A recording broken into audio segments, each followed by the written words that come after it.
अनुभव किया है, भगवान से मिलन हुआ है। बशर्ते भक्ति उतनी सुदृढ़ होनी चाहिए। करमेती बाई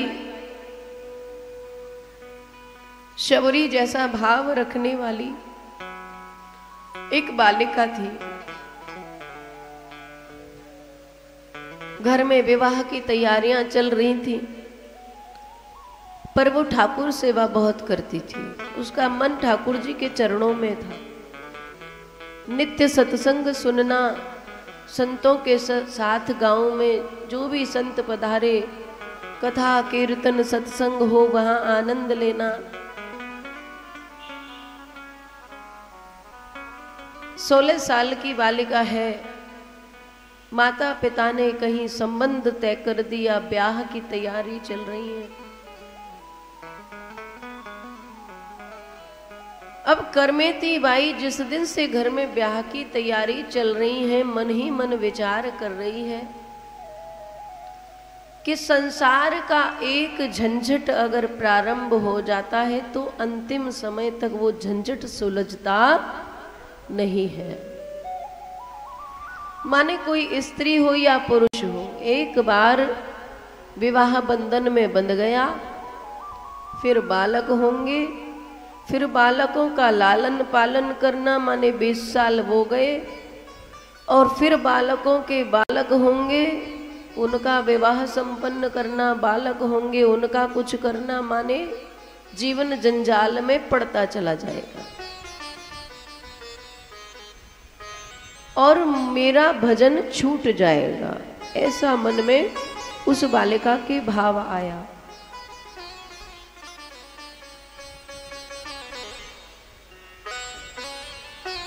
जब ऐसा मन में भाव आया तो करमेती बाई ने क्या विचार किया कि विवाह वाले दिन घर छोड़ करके निकल गई। अब संतों के मुख से वृंदावन नाम सुना था, लेकिन कभी अपने गांव से बाहर वो बालिका गई नहीं। पता नहीं वृंदावन कहाँ है, लेकिन वृंदावन जाना है, बस यही मन में संकल्प लेकर के आज घर से भगवान भरोसे चली गई। और जो जीव भगवान भरोसे अपने जीवन को छोड़ देता है, उसको भगवान अपने आप राह दिखाते रहते हैं कि इधर ऐसा कर, इधर ऐसा कर, तो तेरा काम बन जाएगा।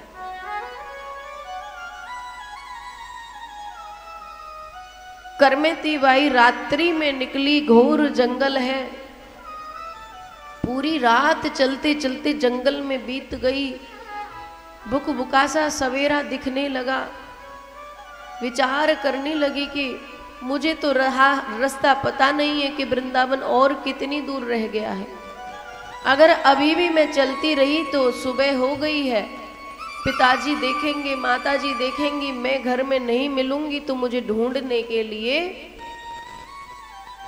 भेज देंगे या निकल पड़ेंगे तो मैं पकड़ी जाऊंगी।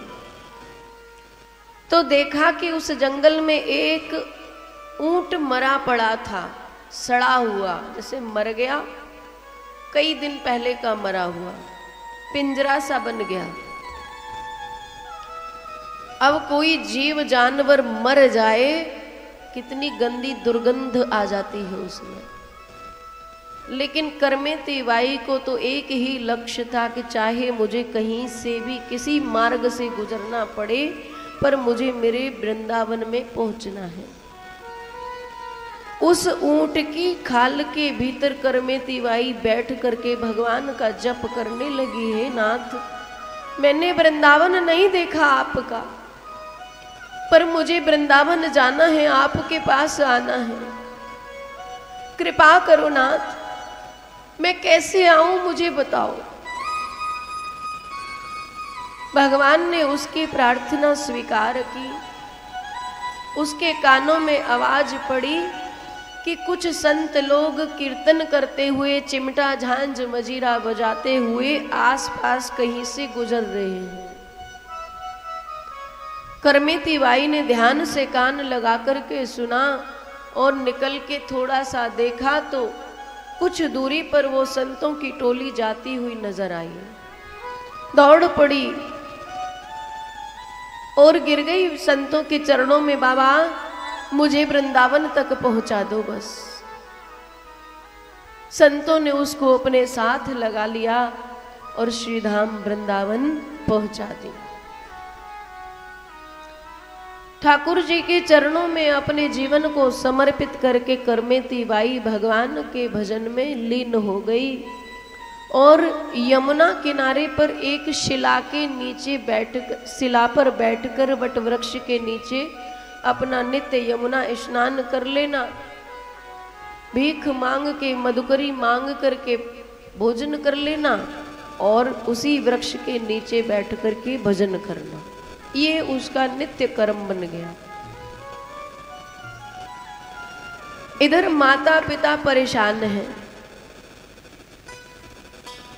क्यों परेशान है? बेटी विवाह के समय घर छोड़ करके चली गई है और लापता है, अभी तक मिली नहीं है। तो पिता चिंता में परेशान है। इधर तो संसार बोल रहा है कि न जाने कहां चली गई। कुछ गांव वालों को साथ लेकर के बेटी को ढूंढते ढूंढते कई महीने हो गए। तो किसी ने बता दिया कि तुम्हारी बेटी को संतों के साथ हमने देखा। अब तो पिता को समझ आ गई कि वो कहीं और नहीं गई, वृंदावन गई है।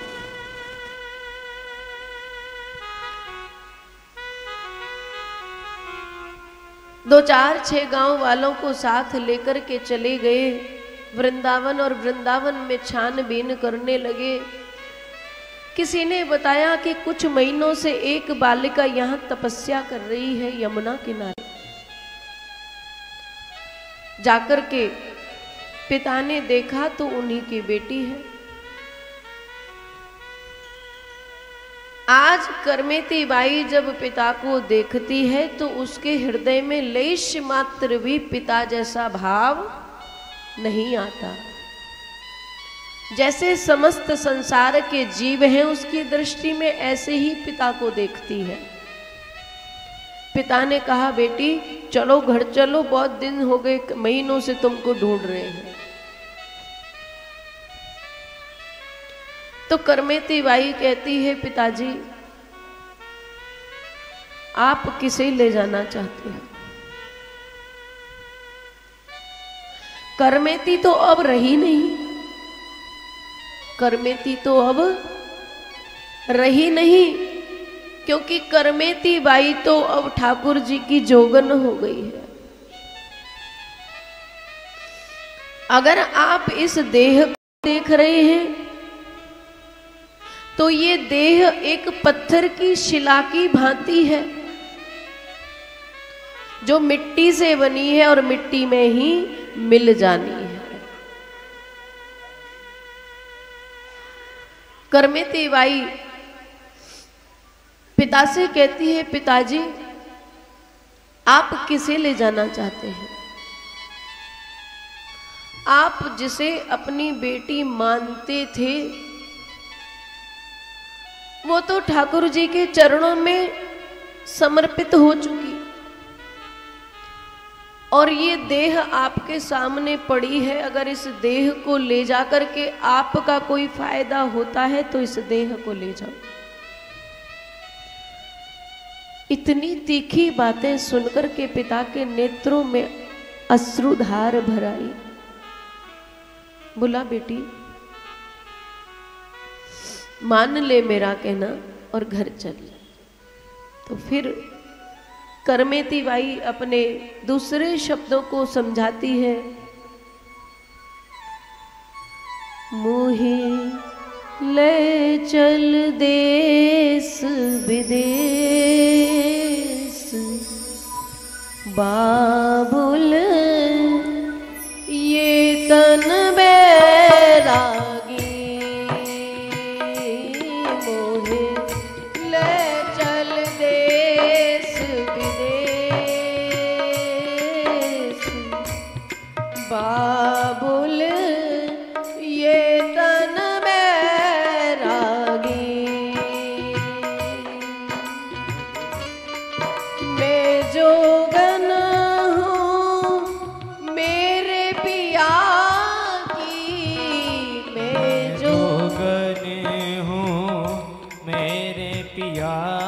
की। मैं जोगन हूँ मेरे पिया की, अब नहीं दुनिया की। बाबुल ये तन बैरागी, बाबुल ये तन बैरागी।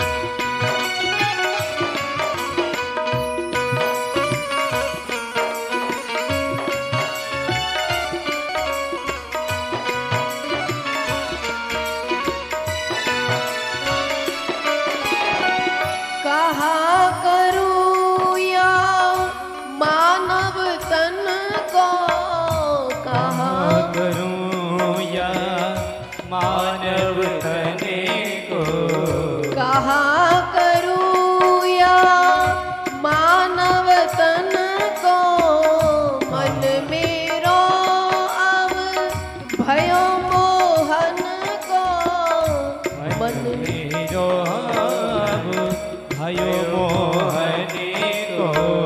मैं तो बिरहा की दुखियारी, बाबुल ये तन बैरागी। बाबुल ये तन बैरागी। मोहे ले चल देश विदेश, बाबुल ये तन बैरागी। बाबुल ये तन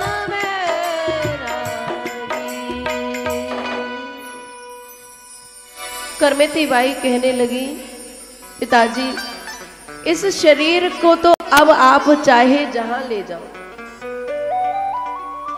ये शरीर तो एक शिला की भांति है, मिट्टी की भांति है। शरीर में जो मन रूपी भंवरा होता है वो तो मेरे मन मोहन का हो चुका है। समस्त गांव वालों ने ये निर्णय किया कि अब हमको इसे ले जाने में कोई,